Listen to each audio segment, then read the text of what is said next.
മക്കളെ നമസ്കാരം, ആതിര മിസ് ആണ് കേട്ടോ. ഇതാ നമ്മുടെ എക്സാം ഇങ്ങ് എടുക്കാറായില്ലേ. അപ്പം നിങ്ങൾ പഠിക്കാറുണ്ടോ? പഠിക്കുന്നുണ്ടല്ലോ അല്ലേ? അപ്പം എന്തായാലും നമ്മൾ ഇന്ന് ഡിസ്കസ് ചെയ്യുന്നത് ഒരു കുറിപ്പ് എങ്ങനെയാണ് തയ്യാറാക്കുക എന്നുള്ള വീഡിയോ ആയിട്ടാണ് മിസ് ഇന്ന് വന്നിരിക്കുന്നത്. അപ്പോൾ വീഡിയോ ഇഷ്ടപ്പെട്ട് കഴിഞ്ഞാൽ ലൈക്ക് ചെയ്യുക, നിങ്ങളുടെ ഫ്രണ്ട്സിലേക്ക് ഷെയർ ചെയ്യുക. നമ്മുടെ ചാനൽ ഇതുവരെയായിട്ട് സബ്സ്ക്രൈബ് ചെയ്തിട്ടില്ലെന്നുണ്ടെങ്കിൽ വേഗം സബ്സ്ക്രൈബ് ചെയ്യുക. പിന്നെ നിങ്ങൾ വിലപ്പെട്ട കമൻസും കാര്യങ്ങളൊക്കെ നിങ്ങൾ താഴെ കമൻറ്റ് ബോക്സിൽ രേഖപ്പെടുത്തുക. അപ്പോൾ മക്കളെ, ഒരു കുറിപ്പ് എങ്ങനെയാണ് തയ്യാറാക്കുന്നത് നോക്കിയാലോ. ഉപ്പു സത്യാഗ്രഹത്തിന് കേരളത്തിൽ നേതൃത്വം നൽകിയിരുന്നത് കേളപ്പജി ആയിരുന്നു.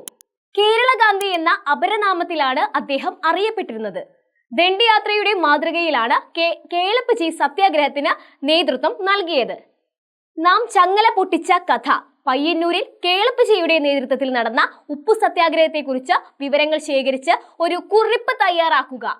അപ്പൊ നിങ്ങളോട് ഒരു കുറിപ്പ് തയ്യാറാക്കാനാണ് പറഞ്ഞിരിക്കുന്നത്. അപ്പൊ മക്കളെ, ഒരു കുറിപ്പ് എഴുതാന്ന് പറയുമ്പോൾ നിങ്ങൾ ഒരുപാട് വലിച്ചു നീട്ടി എഴുതേണ്ട ഒരാവശ്യമില്ല. എന്തിനെ കുറിച്ചാണ് എഴുതാൻ പറഞ്ഞതെന്ന് വെച്ചാൽ അത് എത്ര ചെറുതായിട്ടാണെങ്കിലും കാര്യങ്ങളെല്ലാം ഉൾപ്പെടുത്തിക്കൊണ്ടായിരിക്കണം എഴുതേണ്ടത്. അപ്പൊ നിങ്ങൾ ഒന്ന് ശ്രദ്ധിക്കുക, നല്ല വൃത്തിയിൽ എഴുതാൻ ശ്രമിക്കുക. അതേപോലെ തന്നെ അക്ഷരത്തിലില്ലാതെ എഴുതാൻ ശ്രമിക്കുക. അധികം വലിച്ചു നീട്ടാതെ എഴുതാൻ ശ്രമിക്കുക. ഓക്കെ, അപ്പൊ നമുക്ക് എങ്ങനെ എഴുതാൻ നോക്കിയാലോ. ശ്രദ്ധിച്ചിരിക്കുക കേട്ടോ. കേരളത്തിലെ പ്രമുഖ സ്വാതന്ത്ര്യ സമര പോരാളിയും ഗാന്ധിയനും സോഷ്യലിസ്റ്റ് ചിന്തകനുമായിരുന്നു കെ കേളപ്പൻ.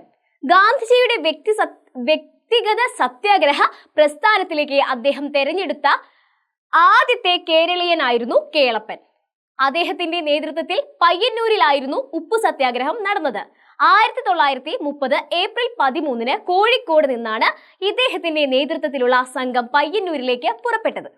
32 അംഗജാതിയിൽ കെ കേളപ്പൻ ലീഡറും KT കുഞ്ഞിരാമൻ നമ്പ്യാർ ക്യാപ്റ്റനുമായിരുന്നു.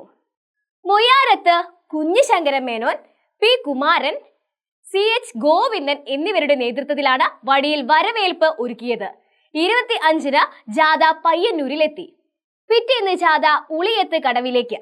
മുദ്രാവാക്യ വിളിയും ദേശീയ ഗാനങ്ങളും അലയടിച്ച അന്തരീക്ഷത്തിൽ ഉപ്പുവാരി നിയമം ലംഘിച്ചതോടെ ഉളിയത്ത് കടവ് സ്വാതന്ത്ര്യ സമര ചരിത്രത്തിലെ സുവർണ ഭൂമിയായി. പോലീസുകാർ അതിക്രൂരമായ ലാത്തിചാർജ് നടത്തി. കേളപ്പജി ഉൾപ്പെടെയുള്ള നേതാക്കളെ അറസ്റ്റ് ചെയ്ത് ജയിലിലടച്ചു. ഇത്രയേ ഉള്ളൂ. നിങ്ങൾക്ക് എന്താണ് അതിനെപ്പറ്റി അറിയാവുന്നതെന്ന് വെച്ചാൽ അത് വ്യക്തമായി എഴുതി കഴിഞ്ഞാൽ മക്കളെ കുറിപ്പ് സെറ്റാണ്.